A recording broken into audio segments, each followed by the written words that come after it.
오늘 이제 데살로니가 전서로 우리가 들어가서 데살로니가 전서를 통해서 하나님께서 주시는 의미를 한번 생각해 보도록 하겠습니다.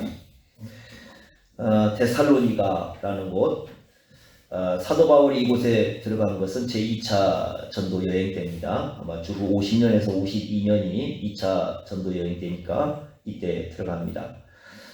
그런데 이 데살로니가에 가서 복음을 전하는 기간은 굉장히 짧은 기간입니다. 아주 짧습니다. 유대인들의 박해가 굉장히 심했어요. 그래서 어느 정도 박해가 심했냐면은 불량배들을 동원을 해가지고 사도 바울이 복음을 전하는 것을 반대를 했습니다. 그래서 이 데살로니가에서 피신을 할 때 바울이 밤에 피신을 합니다. 그만큼 위험한 상황이 이 데살로니가에서 있었다 이렇게 볼 수 있는데, 사도행전 17장 2절에 보면은 새 안식일 동안 가서 복음을 전했다 이렇게 말씀을 하는데, 아마 새 안식이라고 하지만 이제 그렇게 되면 한 달도 안 되는 숫자거든요. 그런데 많은 학자들은 아마 그것보다 훨씬 더 전했을 것이다. 그래서 한 3개월 정도 이렇게 봅니다. 굉장히 짧은 시기죠. 3개월 동안 복음을 전했는데, 그런데 참 대단한 건 뭐냐면 여러분 5장 12절 한번 보시면요, 이런 말씀을 하고 있습니다. 5장 12절 보시면 형제들아 우리가 너희에게 구하노니 너희 가운데서 수고하고 주 안에서 너희를 다스리며 권하는 자들을 너희가 알고, 여기 보니까 지도자가 세워져 있죠. 교회 지도자가 세워져 있어요. 그럼 이게 참 이게 보기 어려운 현상인데, 어느 지역에 가서 복음을 3개월 전하고 떠나면서 교회 지도자까지 세워놓고 가는 교회, 이거 어렵거든요. 근데 지금 데살로니가 딱 보시면 한 3개월 정도 복음을 많이 잡아야 5개월 이렇게 잡을 수 있겠는데, 그럼에도 불구하고 떠날 때는 교회 지도자를 세워놓고 이렇게 교회를 떠나게 됩니다. 그러니까 상당히 데살로니가 교회는 특이한 그런 하나님의 역사가 있었다 이렇게 우리가 볼 수가 있습니다. 그리고 나서 이제 한 6개월 정도 지나서 고린도에 가서 복음을 전하면서 이 서신을 쓰고 있습니다. 그럼 당연히 이제 관심은 뭐겠어요? 짧은 시기 동안 복음을 전했으니까. 그리고요, 박해가 있었어요. 박해가 좀 심했어요. 그냥 이 교회가 세워지고 나서 그냥 있었던 게 아니라 1장 6절을 보면 많은 환란이 있었다고 얘기를 하거든요. 그러니까 이 사람들이 그냥 예수를 믿고 편한 것이 아니라 정말 많은 어려움 이걸 겪고 있었어요. 그럼에도 불구하고 이제 어떤 상황이 발생했는가 하는 것이 데살로니가전서에 나오는데, 짧은 시기 복음을 전했기 때문에 바울의 관심은 과연 교회가 그게 계속 남아 있을까? 교회가 서 있을 수 있을까? 그들의 믿음이 흔들림 없이 갈 수 있을까? 아마 그게 이제 가장 큰 관심거리가 되겠죠, 그죠? 그랬을 때 그 내용을 보면 이제 디모데를 파송을 해가지고 디모데를 보내서 데살로니가의 소식을 좀 알아오도록 합니다. 그래서 디모데가 갔다가 와서 전해주는 것은, 그래도 데살로니가 교회가 이렇게 믿음에 서 있더라 이렇게 얘기를 하거든요. 그랬더니 3장 8절 한번 보세요. 이렇게 얘기합니다. 3장 8절. 디모데로부터 온 소식을 들었어요. 소식을 듣고 난 다음에 3장 6절에 보면 지금은 디모데가 너희에게서 또 왔다 그러잖아요. 소식을 들었어요. 소식을 듣고 난 다음에 뭐라고 하냐면 3장 8절에 이렇게 얘기합니다. 그러므로 너희가 주 안에 굳게 선즉, 너희가 주 안에 굳게 서 있다는 소식을 들었다. 우리가 이제는 살겠다. 그렇지 않겠어요?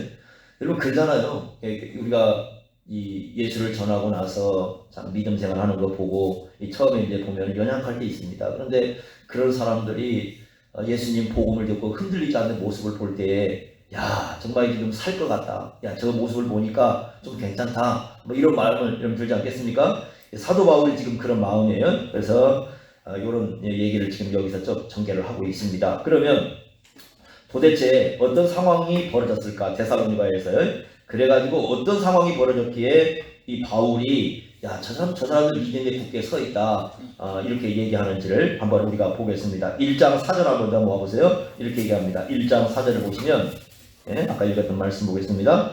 하나님의 사랑하심을 받은 형제들아 너희를 택하심을 아노라. 창세전에 선택하셨죠, 그죠? 그래서 1장 4절에 보면 창세전에 선택을 했는데 그게 하나님의 은혜로 선택한 것이죠. 야, 너희가 하나님이 선택한 걸 알겠다. 여러분, 우리가 하나님이 뭐 창세전에 선택한 거 모르잖아요. 사실 안 보이거든요. 그런데 바울은 너희들 보니까 창세전에 하나님을 선택한 것을 알겠다. 이렇게 얘기합니다. 이게 어떻게 알 수 있느냐? 5절에 이제 그 답을 가르쳐줍니다. 5절에 보면 이렇게 말씀합니다. 이는 우리 복음이 너희에게 말로만 이룬 게 아니다. 물론 복음은 말로 전해져요. 분명히 이제 그 사람들이 알 수 있는 말로 전해지는데 그 복음이 말로만 전해진 게 아니다. 이렇게 얘기를 합니다. 그러면 말로만 전해지지 않았다는 증거가 뭐냐? 몇 개가 있습니다. 잠깐 우리가 한번 보겠습니다. 어떻게 보냐면 1장 9절 한번 보세요. 1장 9절 이렇게 얘기합니다. 그들이 우리에 대하여 스스로 말하기를 우리가 어떻게 너희 가운데 들어갔는지와 너희가 어떻게 우상을 버리고, 이 사람들이 우상을, 옛날 우상 숭배를 했는데 우상을 버렸다는 거죠. 우상을 버리고 누구에게 돌아왔습니까? 하나님께로 돌아와서, 우리가 이걸 뭐라고 회심이라고 그러죠. 회심. 우상을 버리고 하나님께로 돌아왔어요. 그래서 하나님을 어떤 분으로 섬겼느냐? 살아계시고 참되신 하나님을 섬겼다. 이게 좀 이해가 되는 게 뭐냐면, 여러분 데살로니가에서 한 90km 정도가, 80에서 한 90km 정도밖에 안 된다고 그래요. 80에서 90km 정도밖에 안 되는데 거기에 뭐가 있냐면 올림포스 산이라는 게 있습니다. 여러분 그리스 신화에 나오는 그 신들이 있죠. 제우스 신이라든가 그 제우스 신들을 비롯해서 여러 신들이 사는 그 산을 올림포스 산이라고 그러거든요. 그 산에 산다고 얘기하거든요. 그게 저쪽에 보면 한 8, 90km 정도밖에 안 떨어져서 굉장히 가까이 있는 지역입니다. 그러니까 이 가까이 있기 때문에 그만큼 우상의 영향을 많이 받은 지역이겠죠. 그죠? 그런데 그 지역에 사는 사람들이 예수님 얘기를 딱 듣고 자기들이 그 과거에 섬겼던 우상을 버리고 하나님께로 돌아와 있는 겁니다. 그러니까 그것 때문에 핍박을 받고 있는 거거든 지금. 그죠?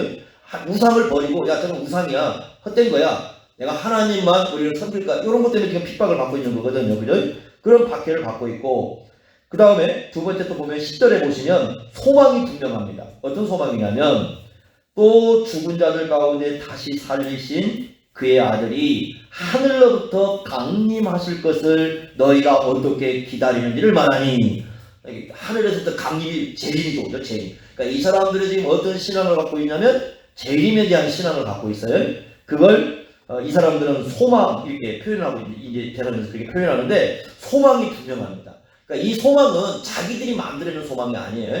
사도 바울이 들어가서 복음으로 전해준 거예요. 그러니까 복음으로 딱 전해줬는데 그게 뭐 저런 뚱딴지 같은 소리를 하느냐, 뭐 예수님이 재림한다고 뭐 그런 망발이 어디가 있어, 이렇게 하는 게 아니라 정말 그 바울이 전한 복음을 듣고 야 예수님 정말 오신다는구나, 그 예수님을 우리가 기다려야지 하면서 그 예수님에 대한 소망을 갖고 있다라는 거, 요걸 이제 들은 거지 얘기를. 그러니까 이게 진짜 이제 이 사람들은 변화가 된 거죠. 그 다음에 1장 6절에 보면 뭐가 있다고 했습니까? 아까 많은 환란이 있다고 그랬잖아요. 환란이 있으면 보통 어떻게 사람들이 쉽게 예수님을 포기를 하죠, 그죠?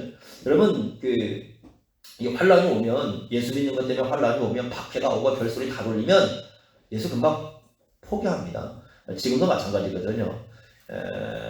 이 예수님에 대한 우리가 이 신앙에 대한 그 비난들을 굉장히 많이 들으려합니다. 그런데 그게요 다 옳은 것은 아니에요. 왜 그러냐면 그 중에는 수많은 사람들이 기독교에 대한 반감을 가진 사람들이 얘기를 쓰는 게 굉장히 많습니다. 이때가 기회라는 것이, 이때가 기회죠. 그죠?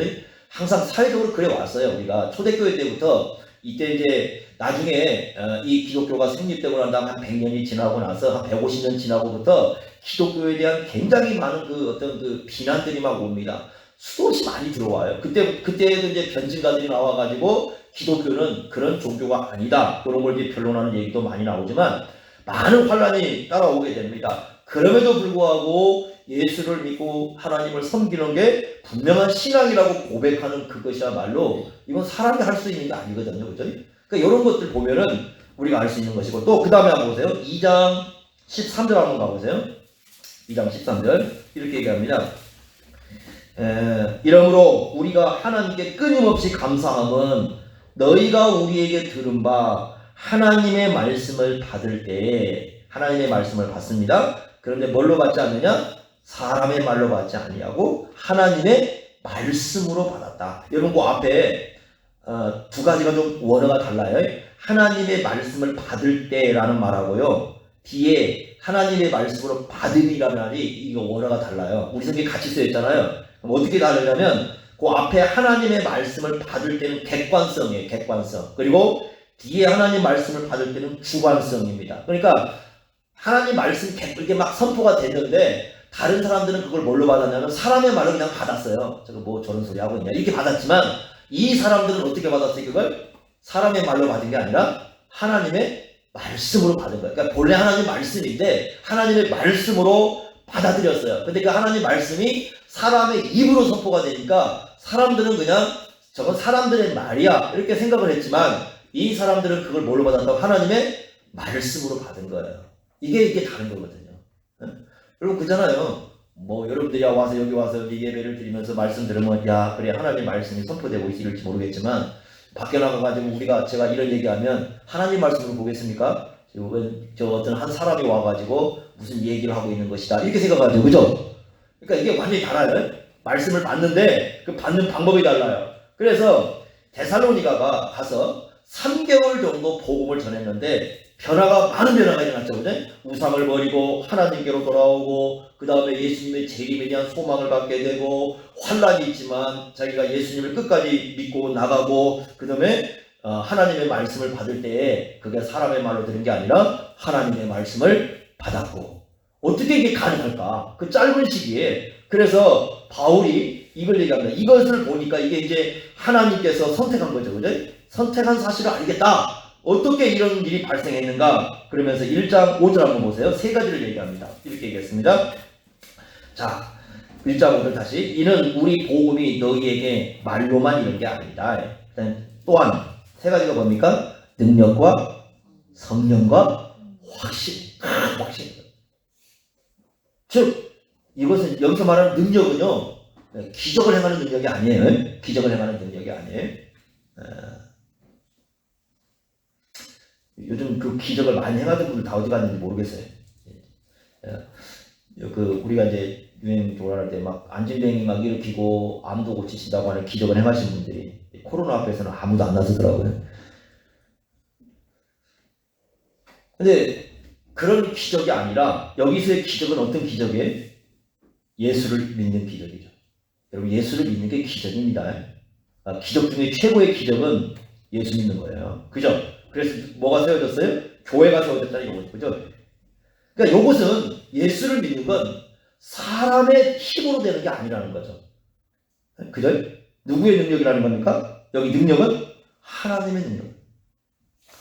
하나님의 능력이 임할 때 예수를 믿는 거지. 그냥 사람의 힘으로 내가 예수를 믿어봐야겠어. 그냥 예수를 믿을 거야. 그런다고 믿어지는 게 아닙니다. 하나님의 능력이 임하지 않으면 예수 믿기 어렵습니다. 두 번째는 뭐라고 얘기했습니까? 성령입니다. 성령. 우리가 이제 그 칼빈이 가르쳐주는 이런 얘기합니다. 우리가 예수를 믿는다고 할 때는 믿음이 우리 속에 발생을 해야 되잖아요. 그죠? 예수가 전해졌을 때 믿음이 일어나야 되는데 우리 안에 그 믿음이 발생하는 것, 우리 속에 믿음이 생기는 것은 성령의 역사가 아니면 불가능하다. 성령께서 사실은 가장 중요한 일이 뭐냐? 우리 안에 뭘 만들어내는 겁니까? 바로 믿음을 만들어내는 거예요. 희한하잖아요. 그죠? 못 믿을 거, 세상 사람들은 못 믿는 예수를 우리 믿는다고 얘기하니까 그 믿음을 만들어내는 게 성령의 역사예요. 그래서 하나님의 능력이 임하고 그 다음에 성령이 우리 속에 역사하게 됩니다. 그러면 최종적으로 오는 결과가 뭐냐면 뭐가 와요? 확신이 옵니다. 이게 중요한 겁니다.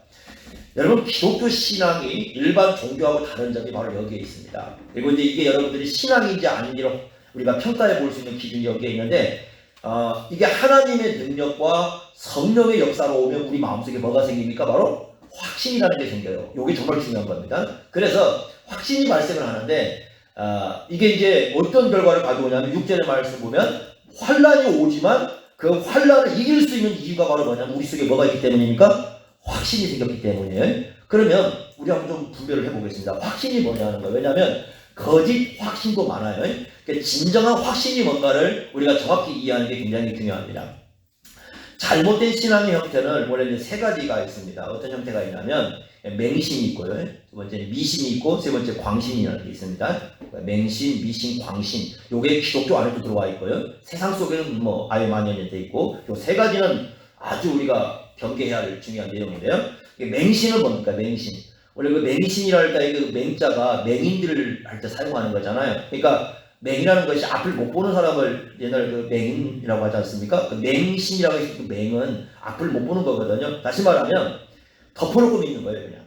그러니까 자기가 지금 옳은지 그른지 판단도 하지 않아요. 그러니까 자기가 지금 믿고 있는 것이 옳은지 그른지 판단도 하지 않고 믿는 거예요. 그리고 맹인이기 때문에 앞을 못 보잖아요. 자기가 가는 길이 어떤 길인가를 지금 몰라요. 여러분 신천지 한번 생각해 보세요. 신천지 애들이 자기가 가는 길이 어떤 길인지 알면 들어가겠어요, 거기를? 들어가겠느냐고요. 교회에서 수많은 문제를 일으킨 사람들 많이 있어요. 그 사람들이 자기가 가는 길이 어떤 길인가를 알면 가게 그렇게 하겠느냐고요. 완전히 맹신을 가진 사람들은 가는 길을 몰라요. 자기가 지금 어디를 향해서 가는지 뭘 향해서 가는지 그런 결과가 왔을 때 어떤 게 오는지 전혀 알지를 못합니다. 이게 맹신이라는 거예요. 그러니까 덮어놓고 믿는 거예요. 그냥 옳고 그른지를 따르질 않습니다. 죽는지 사는지를 잘 몰라요. 자기가. 이게 이렇게 가면 죽는 길인지 사는 길인지 멸망의 길인지 생명의 길인지 그걸 보고 그냥 가는 걸 우리가 맹신이라고 부릅니다. 기독교는 맹신 아닙니다. 맹신으로 기독교를 믿으면 그건 착각입니다. 그건 기독교가 맹신으로 믿으라는 기독교가 아닙니다. 미신이라는 건 뭡니까? 미신이라는 그 미자라는 것은 미혹당하는 거거든요. 원래 미혹이라는 걸 쓰는 건데 원래 그 미혹이라는 것 이제 그 나중에 보면 이제 그 홀리는 거죠. 뭔가에 홀리는 건데 결국 궁극적인 건 헛된 겁니다. 이게 미신이라는 건 헛된 거예요.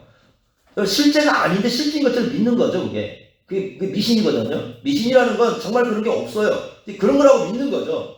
예? 우리가 이런 얘기하면 점쟁이로 미신다 이렇게 얘기하잖아요. 근데 실제 그러냐? 아니거든요. 그게 아닌데 예? 그런 거라고 믿는 거죠. 그죠? 저희 옛날 친척 중에 점쟁이가 있었는데 그 점쟁이들이 얘기했다면 제가 국회의원에 있어야 하는데 그분은 항상 저기고 그렇게 얘기를 했기 때문에 만나기만 하면 저는 국회의원이다. 점에 그렇게 나왔다고 그럽니다. 그죠? 근데 제가 제일 싫어하는 게 그 사람들이었거든요. 그래도 뭐 될 일도 없지만 점이라는 것은 많은 사람들이 치지만 근거도 없는 거죠. 확실하지 않죠? 그럼 그 카톨릭에 이렇게 들어가게 되면 카톨릭 성당에 이렇게 들어가면 뒤에 이렇게 한번 여러분 들어가면서 나중에 성당 한번 가보세요. 이렇게 뒤에 들어가면 이렇게 판 하나가 있고 거기 성수라는 게 있어요. 성수. 근데 이건 이제 카톨릭에만 있는 게 아니라 히랍 종교에도 있고 뭐 이슬람교에도 있고 그런 게 많이 있어요. 이게 성수라는 게 이렇게 있는데 프랑스에서 가져온 걸 봤어요. 프랑스에서 가져온 이렇게 성수병을 보니까 그 안에 성수 이렇게 병 안에 마리아 이렇게 그 상이 이렇게 있더라고. 십자가 해가지고 마리아 상이 그 안에 이렇게 담겨 있더라고요. 그 왜 성수를 설치하면 거기다 글을 써놨습니다. 이 성수는 병을 쫓아내고 귀신에게서 보호를 한다. 이렇게 무리를. 근데 이 성수라는 것이 어떻게 만든 두 가지 경우에 하나는 뭐냐면 특별한 어떤 장소에서 가져오는 물이 있어요. 그걸 이제 성수라고 부르기도 하고 두 번째는 거기다가 소금을 넣는 게 있어. 소금을 넣어가지고 만든 성수가. 이제 소금 뿌리기 좀 유명하잖아요. 그게 성수인데 그걸 딱 바르면은 그래서 이제 그 사람들 들어가잖아요. 그럼 손을 찝어가지고 이마에다 이렇게 발라요. 그리고는 이렇게 하잖아요. 그게 성수거든요. 그러면 그게 자기 병을 쫓아내주고 귀신에게서 보호를 해준다고 그렇게 얘기를 합니다.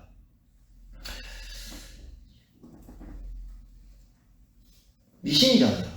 그래서 한때 여러분 그 할렐루야 기도원에서 생수 떠다가 생수 먹으면 모든 질병이 해결된다고. 그래서 저 가가지고 그 학교 지금 저쪽 가가지고 그 떠가지고 막 금요일 맞아가지고 떠온 사람들 있었잖아요. 그게 미신 덩어리. 그죠? 그런 미신을 믿으면 안 돼요. 기독교는 미신이 아닙니다. 그러니까 그런 미신은 우리 기독교의 종교가 아니에요. 근데 기독교 안에 그런 미신들이 굉장히 많습니다. 또 굉장히 많아요. 세 번째, 기독교는 광신도 아닙니다. 광신. 이 광자가 무슨 광자겠어요? 미칠 광자잖아요. 미친 거 아니에요. 원래 이 미치다는 말은 이런 거죠. 이 생각을 마비시키는 거죠. 그러니까 생각하지 않는 종교예요. 이 광신은 생각하지 않는 종교. 원래는 이성, 그러니까 합리성이 없는 그런 상태에서 나가버리는 게 이제 광신이거든요. 생각하지 않고 살아가는 종교가 광신이거든요. 기독교는 계속해서 뭐하라고 얘기해요? 항상 생각하라고 얘기합니다. 여러분 이 신약을 보실 때 신약에서 제일 많이 강조하는 것 중에 하나가 뭐냐면 좀 생각하고 살아라는 거예요. 생각하고 살아. 막 살지 말고 좀 생각하면서 살아보라는 거예요. 그냥 살지 말고요. 여러분 생각을 한번 해보세요. 생각을 해보세요. 가정이라는 게요. 가정이라는 것이 언제 만들어지냐면 타락 전에 만들어지잖아요. 그래 안 그래요? 그럼 타락 전에 만들어졌기 때문에 진정한 종교라면 가정을 어떻게 하려고 하겠어요? 참된 종교라면 성경 전체를 한번 보세요. 진정한 종교라면 가정을 어떻게 하려고 그래? 더 세워주고 가정을 더 굳건하게 해주고 가정을 더 평화롭게 해주고 가정이 더 하나님 안에서 복되게 살도록 그렇게 하려고 하는 것이 성경 전체에 나오죠. 그래 안 해요? 창세기도 요한계시록까지 그렇게 나오죠. 심지어는 에베소서 5장에 보면 가정과 교회를 연결시켜가지고 이 가정이 교회적인 의미까지 있다고까지 설명을 해주죠. 그게 안 그래요? 맞죠? 이단 종교의 특징이 뭡니까? 이단의 근본은 가정을 다 깨트리잖아요. 파괴시키잖아요. 좀 생각하고 살면은 그거 하나만 봐도 저게 아니라는 걸 알잖아요. 여러분 이 땅에요. 이단들 굉장히 많아요. 우리 대한민국 땅에 이단들 엄청 많습니다. 그런데 왜 신천지를 가장 극악한 악질 이단이라고 얘기를 하냐면 신천지는 교리 자체가 가정을 다 깨트리게 돼 있다니까요. 그래서 신천지에 가면요 곧바로 이혼 소송 들어가요. 그런 게 굉장히 많아요. 일단 가족 전체를 외면을 해버려요. 생각을 좀 해보면 하나님이 그런 분이 아닌 게 성경이 딱 드러나잖아요. 그잖아요. 그죠? 그런데 그걸 떠나버리고 따라가면서 가정 다 깨트려요. 미친 짓이죠. 미친 짓이죠. 어떻게 정상적인 종교입니까? 그런 종교는 미친 종교예요. 절대 기독교가 아니에요. 그러니까 기독교는 그렇게 가지 않습니다. 모략이라고요? 하나님은 참되신 분이거든요. 하나님은 참되신 분이 이중적인 성격을 띠질 않습니다. 하나님은 진실한 분이 세상 우리 보고 거짓말하고 살아라고 그렇게 해본 적이 없어요. 성경 전체 어디에도 그런 거 없어요. 어떻게 거짓말이 정당화 됩니까?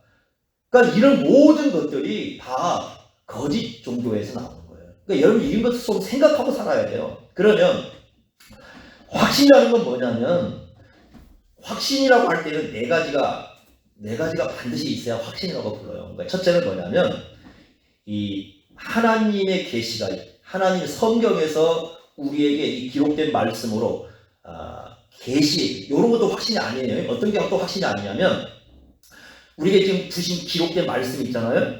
그 하나님이 우리에게 안 가르치는 게 있다고 말하는 사람들이 있어요. 그리고 뭐라고 얘기를 하냐면 하나님이 안 가르쳐준 것은 우리에게 말씀해준 성경과 좀 다를 거다. 이렇게 하면서 안 가르쳐준 걸 추구하는 사람들이 있잖아요. 그래서 그걸 자기가 들었다고 하는 사람이 있어요. 그죠? 우리 이만희 선생도 여러분 여기 보시면 자기가 인대는 자라고 한 건데 자기 말에 하나님께서 유일하게 계시셨다고 하잖아요. 그런 이상한 소리 하시는 분들 계세요. 그건 확신이 아니에요. 그건 확신이 아니에요. 확신은 우리에게 주신 기록된 말씀을 통해서 이걸 가지고 생각을 하셔야 됩니다. 확신이라는 것은 우리에게 주신 이 기록된 성경 말씀을 가지고 얘기를 하는 거고 그 다음에 이 말씀에 대한 바른 해석이 있어야 돼요. 그냥 성경 가지고 있다고 무조건 되는 게 아니라 우리에게 주신 계시의 말씀에 대한 바른 해석, 그래 이 성경에 대한 올바른 해석이 있어야 돼요. 요게 우리에게 일단 확신의 근거의 첫 번째입니다. 그래서 기록된 성경 말씀을 올바로 해석하는 것에 나오지 않으면 일단 확신이라고 부르기 어려워요. 그것은 자기가 혼자 생각한다든가 어디서 그냥 이상한 거 갖고 온 거지 진정한 확신이 아닙니다. 그러니까 정확하게 여러분들이 성경을 왜 잘 알아야 되냐면 이 기록된 말씀에서 올바른 해석이 나와야 그게 정확한 확신이 되는 거예요. 두 번째는 뭐냐? 분명한 대상이에요. 우리의 믿음의 대상이 분명합니다. 우리가 누굴 믿습니까? 예수를 믿잖아요. 그러니까 예수님에 대한 분명한 생각이 있는 거예요. 그냥 마구 믿는 게 아니에요. 예수님이 어떤 분인지, 그분이 어떤 성품을 가진 것인지, 그분이 하나님과 어떤 관계가 있는지 우리의 믿음의 대상이 분명해요. 믿음의 분명하면 여러분 이것이 확신이 되는 거예요. 신천지는 아무리 따라도 예수를 따르는 종교는 아니죠. 여러분 신천지에서 나온 수많은 사람들의 얘기가 있습니다. 어떤 얘기가 있냐면 전문가들이에요. 그 사람들이 다 지도자는 일을 했던 사람들이니까 이런 얘기를 합니다. 이 신천지를 무너뜨리는 가장 중요한 방법은 뭐냐면 압수수색이 지도부들입니다. 무조건 지도부들 압수수색해야 되는 게 처음부터 그게 강력히 나왔어요. 근데 이상하게 아무도 안 씁니다. 거기를 손을 안 댑니다. 지금 그게 이상해요. 지금 그걸 보고는 정치계에 수많은 아마 신천지가 있을 것이다. 지원자들 이렇게 생각을 합니다. 압수수색하면 분명합니다. 그런데 가장 이만희가 싫어하는 것이 그것이랍니다. 이 사람은 지금 병을 앓고 있거든요. 한센시병을 앓고 있거든요. 옛날부터. 그러니까 우리가 나병이라고 부르는 거 있잖아요. 그 사람 그걸 앓고 있는 사람이거든요. 그러니까 이 사람이 옛날에 유공자라고 군대 갔다 와가지고 전쟁 이것도 거짓말인 거야. 나병 있기 때문에 그 나병 환자들은 군대 안 갑니다. 옛날에도. 거짓말만 하고 있는 거 일단은. 그죠? 그러니까 그런 사람이라 제일 겁쟁이랍니다. 그래서 이 사람은 아마 그렇게 들어가면 스스로가 목숨 끊을 확률이 높다는 겁니다. 그러면 그 다음에 이분들이 하는 얘기가 뭐냐면 그러면 신천지에서 이만희를 따라서 목숨 끊을 사람이 굉장히 많다고 합니다. 누굴 따라가는 거죠 그러면? 지금 염려가 되는 건 두 군데입니다. 요거 하나 하고 두 번째는 뭐냐면 코로나 때문에는 자살 안 씁니다. 앞으로 지금요 영국에서 지금 경제학 박사하고 학교에서 가르쳐주는 교수 얘기 장기하 박사라고 있습니다. 그분이 하는 얘기입니다. 한국의 지금 상황과 세계 상황은 2008년 글로벌 위기 때하고 그 다음에 옛날에 IMF 때 위기보다 훨씬 더 심각하답니다. 지금은. 왜냐하면 그때는 미래를 예측을 할 수가 있는데 지금은 예측 자체가 안 된답니다. 이게 언제 끝날지를 모르기 때문에. 그러니까 훨씬 심각한 거예요. 앞으로 이런 것 때문에 목숨 끊을 사람이 굉장히 많이 나오리라는 게 예상이 되는 거죠. 중요한 것은 그런 사람들, 여러분 그런 걸 따라가는 이 대상이 예수님이 아닌 거예요. 예수를 얘기하지만 신천지가 예수를 얘기 안 하는 건 아니에요. 예수를 얘기하지만 분명한 대상은 누가 아니에요? 예수님이 분명히 아니잖아요. 근데 우리는 어때요? 우리는 분명히 대상이 있습니다. 우리의 분명한 믿음의 대상은 누굽니까? 삼위 하나님이시고 예수 그리스도라는 분명한 대상이 있어요. 이게 있어야 확신이라고 얘기하는 거예요. 세 번째는 뭐냐면 역사적 사실입니다. 역사적 사실입니다. 여러분 성경을 보세요. 성경이 다른 종교하고 다른 얘기 뭔지 아십니까? 다른 종교는 좋은 교훈들을 써놓습니다. 그런데 성경은 처음부터 마지막까지 계속해서 기록한 게 역사입니다. 역사. 왜 그런 줄 아십니까? 성경의 특징 중에 하나가 뭐냐면 역사성입니다. 그러니까 이것은 만들어낸 얘기가 아니고 꾸며낸 얘기가 아니고 그냥 어떻게 만든 그런 얘기가 아니에요. 실질적으로 역사성을 갖고 있는 게 성경이에요. 그러니까 성경은 역사성이기 때문에 실제로 발생한 일이고 발생할 일이고 모든 게 다 그래요. 성경은. 그러니까 역사성이라는 것이 분명히 근거가 되어 있어야 그걸 확신이라고 부르는 겁니다. 마지막 네 번째가 이겁니다. 세 가지가 다 있어도 다시 말하면 하나님의 계시와 그의 해석이 있고 그 다음에 우리가 분명한 대상이 믿는 예수님이 있고 그 다음에 역사적 사실이 분명해도 성령이 역사하지 않으면 성경을 안 믿습니다. 그러죠? 그래서 데살로니가 전서에서 아까 5절에서 능력과 성령과 큰 확신이라고 얘기했잖아요. 그죠? 그러니까 하나님의 능력과 성령의 역사가 있어야 뭘 갖게 돼요? 확신을 갖게 돼요. 이게 정말 중요한 거죠. 이걸 확신이라고 부르는 거예요. 그러니까 기독교는요 확신의 종교지 맹신이나 미신이나 광신의 종교가 아니에요.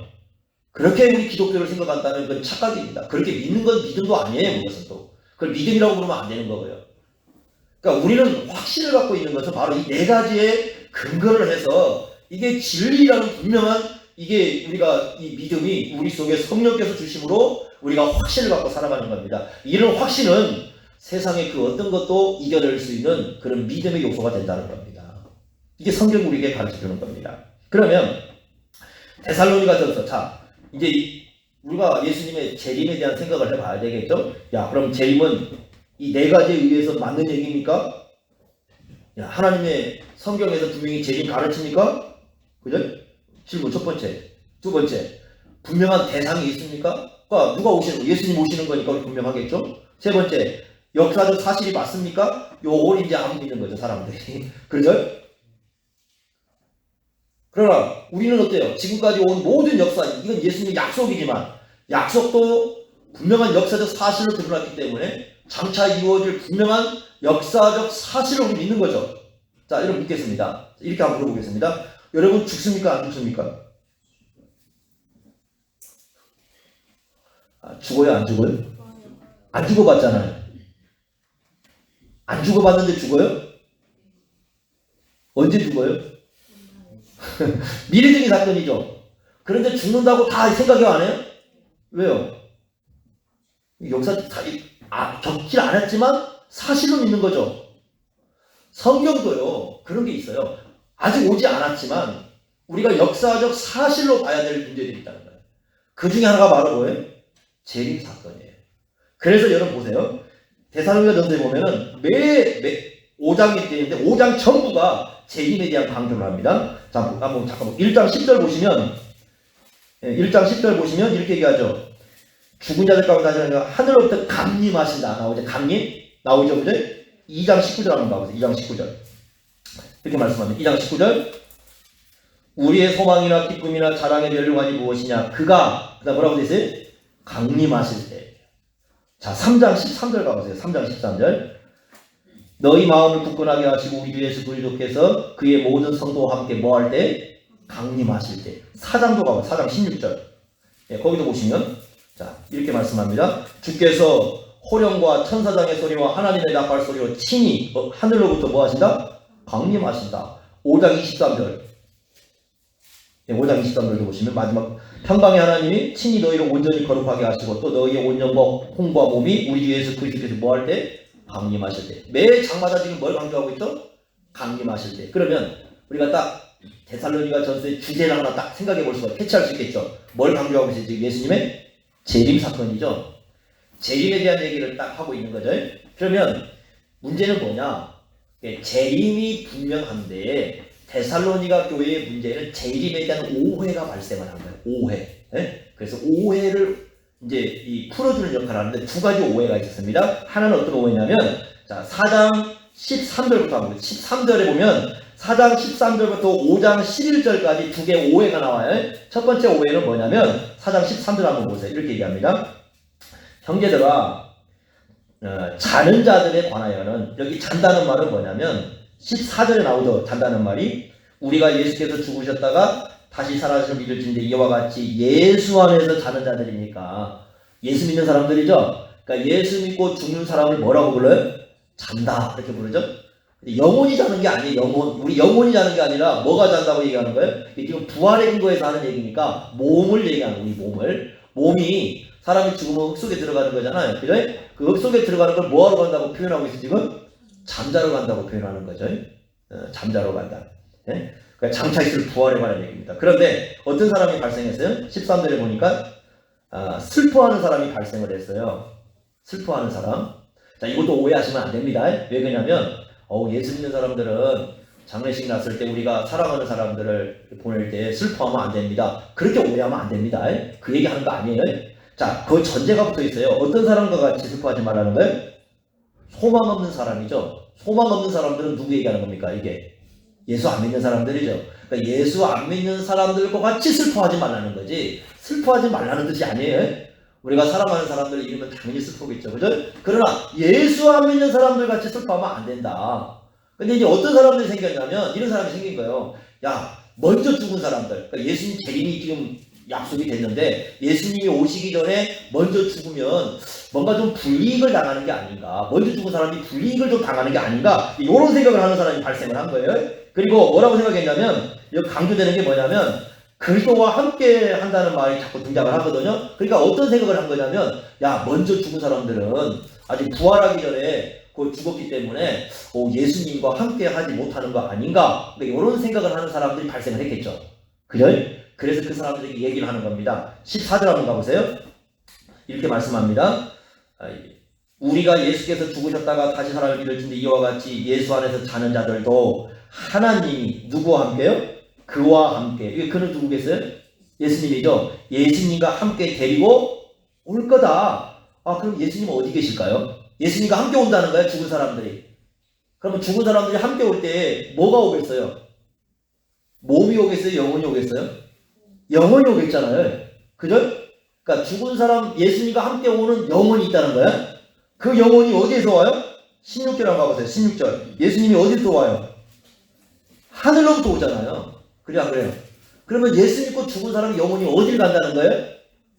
하늘로 가는 거예요. 그 하늘에는 누가 있어요? 예수님이 계신 거예요. 그러면 그 영혼이 누구와 함께 있는 겁니까? 예수님과 함께, 예수님과 함께. 그러니까 예수님이 재림할 때 어떻게 하느냐? 이미 미리 죽은 사람이 불이익을 당하는 게 아니라 그 사람들이 누구와 함께 있다가 예수님과 함께 있다가 누구와 함께 예수님과 함께 이 땅에 오신다는 거야. 그죠? 그리고 난 다음에 어떻게 되느냐? 16절 합니다. 16절.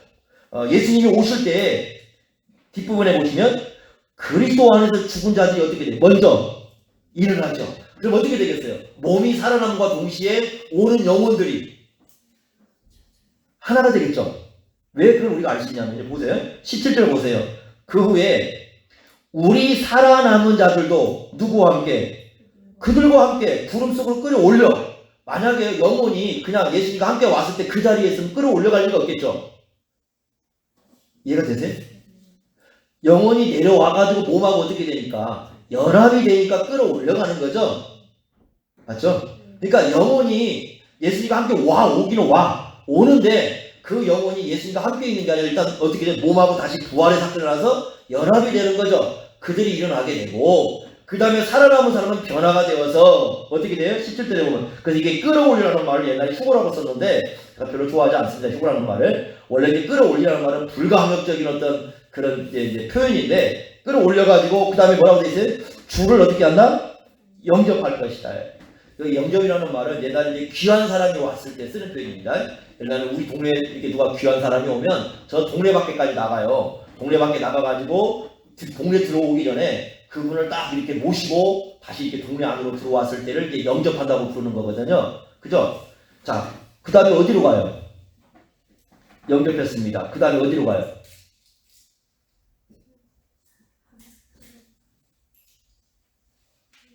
영접해가지고 어디로 가? 자, 예수님과 만났잖아요. 공중에 그대로 있어요, 이렇게? 공중부양이네. 그게 아니고 어디로 가냐고. 네. 요한계시록에 의하면 새하늘과 새 땅으로 가는 거죠. 그죠? 그러니까 이것만 여러분 잘 분별해도요. 좀 이게 잘못된 종말을 가르치는 사람들이 대처를 할 수가 있어요. 그죠? 그래서 손해보는 거 아니야. 먼저 죽은 사람은 죽어서 영원히 예수님과 함께 하늘에 있다가 이 땅에 탁 와가지고 그 다음에 그 부활한 몸하고 연합이 되어서 살아남은 사람이 있다면 같이 탁 변화가 돼가지고 함께 누굴 만나서요? 예수님 앞에 탁 가가지고 예수님과 함께 새하늘과 새 땅에서 영원히 살아갈 거야 이렇게 얘기해요. 우리 미래거든요. 우리 미래. 자, 두 번째 오해는 뭐냐면 5장 1절 한번 봐보세요. 거기는 뭐에 대해서 얘기합니까? 때와 시기에 대해서. 때와 시기. 이건 뭐예요? 언제 오지 예수님? 오긴 오는데 그럼 언제 오셔요 예수님이? 네? 이 때와 시기에 대해서 논하는 사람이 많이 있다는 거죠. 이단들은 반드시 날짜를 얘기합니다. 이 날짜 얘기하는 거 아니에요? 뭐라고 얘기하냐면 5장 1절에 이렇게 가요. 때와 시기는 너희에게 쓸 게 없다. 그 말은 무슨 뜻이에요? 이미 충분히 가르쳐줬다 그 말이죠. 그럼 물어보겠습니다. 사도 바울은 예수님 오실 때를 알까요? 모를까요? 모르죠. 사도 바울이 알고 써놓겠죠. 모르죠. 그죠? 바울도 모르는데 오늘날 사람들은 더 특출나가지고 예수님 오신 날짜를 가르쳐주죠. 이상한 종들이 많아요. 자, 그런데 여기서 우리가 중요하게 우리가 생각해 볼 게 있습니다. 뭐냐면 2절 한번 보세요. 밤에 주의 날이 오는데 예수님 재림하는데 어떻게 이러면 밤에 누구같이 온다?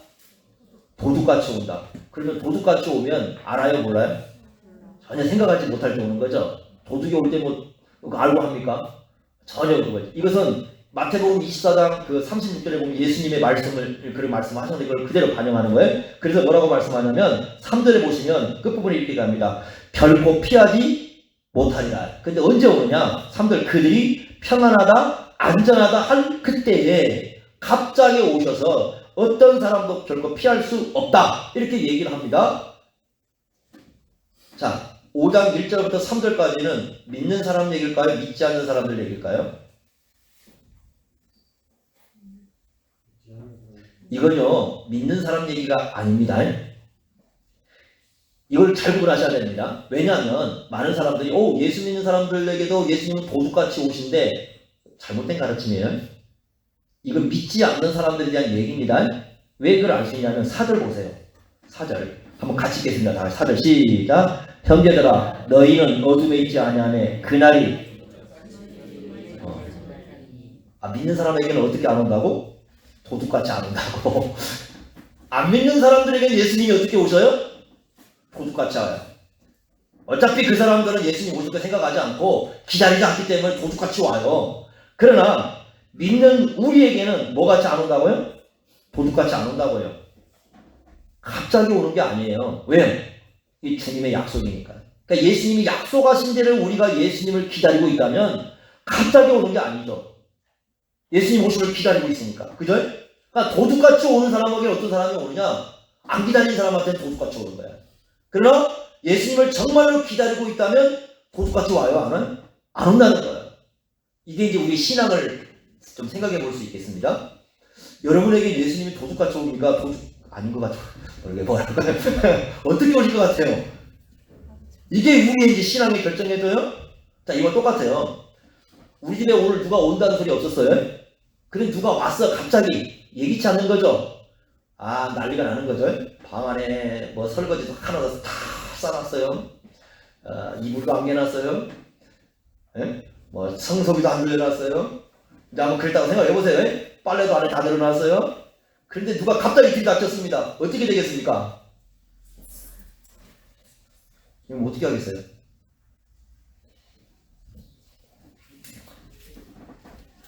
당황스럽죠? 안 그래? 자, 그럼 이렇게 생각해봅시다. 오늘 언제 온다는 얘기는 없어요. 언제 온다는 얘기는 없어요. 그런데 이렇게 연락을 야 오늘 내가 너희 집 한번 너희 집 들릴 거야. 언제 간다는 얘기는 않습니다. 내가 너희 집 갈 거야. 그러면 어떻게 해놓을까요? 전날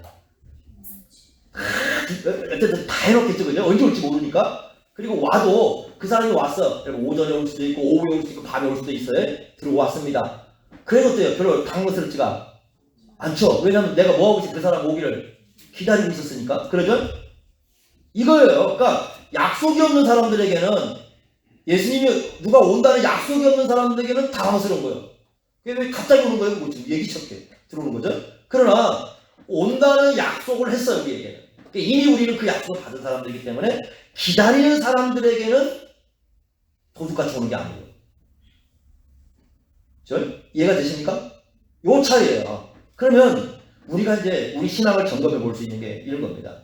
여러분에게 질문 한번 해보는 겁니다. 그럼 오늘 예수님 오셔도 괜찮습니까?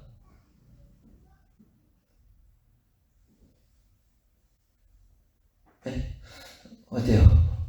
제가 이제 늘 제가 이제 제 인생을 생각해 볼 때 항상 이 세 가지가 생각을 항상 해요.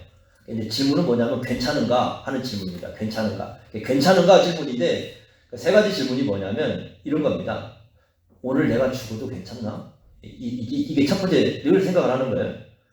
근데 그 생각을 하면 잠이 안 올 때 가끔 있습니다. 저녁에 이제 잠 누워 있다가 한 번씩 생각해서 오늘 내가 죽어도 괜찮을까? 그 생각합니다. 여러분 오늘 죽어도 괜찮습니까? 한번 답을 한번 해보세요. 스스로가. 그게 이제 제가 하는 첫 번째 늘 제 삶을 돌아보는 질문이고 두 번째 질문은 이런 겁니다. 오늘이라는 삶이 내 평생의 삶의 모습이라고 했을 때 괜찮을까? 결국 삶이라는 게 오늘이 이어지는 거잖아요. 그죠? 오늘이라는 그 삶이 오늘 하루라는 삶이 내 평생의 삶을 압축해서 어쩌면 이게 딱 보이는 건데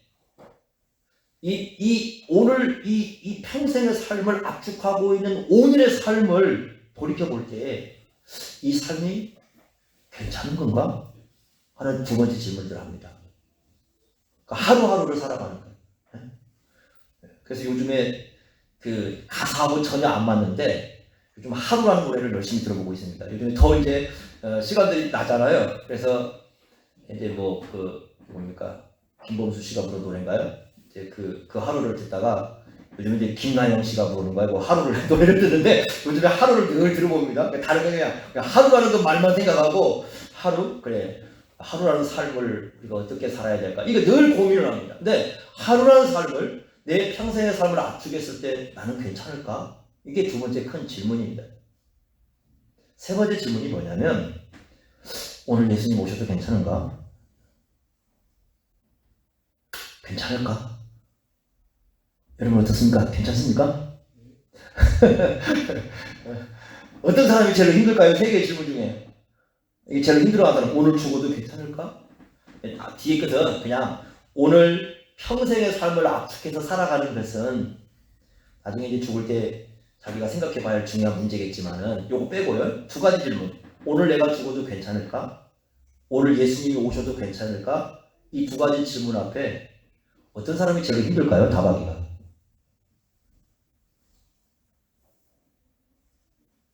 네? 어때요? 여러분들은 할 수 있겠습니까? 어때 예수님 오셔도 괜찮겠어요 오늘? 답을 한번 해보세요. 괜찮겠어요? 오늘 죽어도 뭐 그냥 오늘 죽어도 나는 괜찮아. 그래.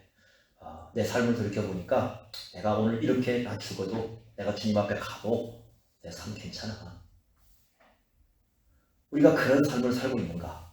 아니, 예수님 오늘 오셔도 그래 내가 오늘 오셔도 괜찮아. 예수님 지금 오셔도 나는 괜찮아. 그런 삶을 우리가 살고 있는가? 여러분 이게요. 우리 삶을 돌이켜볼 수 있는 굉장히 중요한 부분이에요. 도둑같이 예수님이 와서는 안 된다는 게 바로 이런 질문이에요.